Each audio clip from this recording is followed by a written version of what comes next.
वफाकी हुकूमत का सूबों में इलेक्शन से मुतालिक केस के फैसले के खिलाफ कौमी असम्बली में करारदाद लाने का फैसला। वजीर आजम शहबाज शरीफ की अरकान कौमी असम्बली को आज इजलास में शिरकत यकीनी बनाने की हिदायत।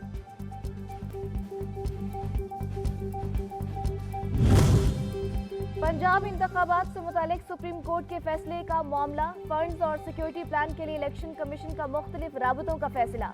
इलेक्शन कमीशन फंड्स के लिए वजारत खजाना को खत लिखेगा। 21 अरब के फंड्स मरहलावार तरीके से मिलने का इम्कान है। सिक्योरिटी प्लान के लिए पंजाब हुकूमत से राबता किया जाएगा।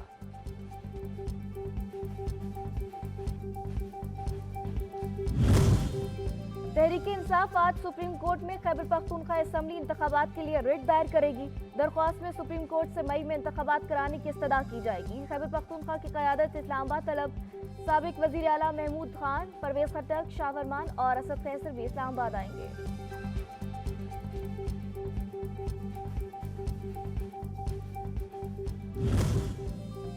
अदालत ने इनको माफिया ठीक ही कहा था। अगर इंतखाबात मुतनाज़ हुए तो मुल्क में मजीद तबाही होगी। चेयरमैन पीटीआई इमरान खान कहते हैं हुक्मरान इलेक्शन से खौफजदा हैं और इनकी काम पे टांग रही हैं। हुकूमत सुप्रीम कोर्ट के फैसले के खिलाफ गई तो सब बाहर निकलेंगे।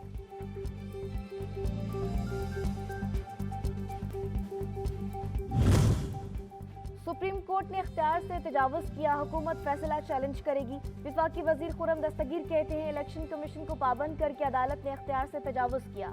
अदालत फुल कोर्ट बुलाकर 4-3 और 3-2 का मामला हल करे। साबिक स्पीकर कौमी असम्बली और पाकिस्तान तहरीक-ए-इंसाफ के रहनुमा असद कैसर ने कहा है कि हुकूमत एकदम आगे बढ़ाए। हम इलेक्शन की तारीख पर मुज़ाकरात के लिए तैयार हैं। मुल्क को अनारकी से बचाने के लिए एक दफ़ा आईनी तरमीम करनी पड़ी तो पीटीआई उसके लिए भी तैयार है।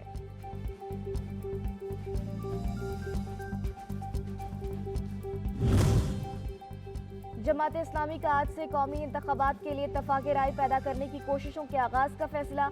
अमीर जमात इस्लामी सिराजुल हक पीडीएम, पीपल्स पार्टी और पीटीआई की लीडरशिप से राबतों का आगाज करेंगे।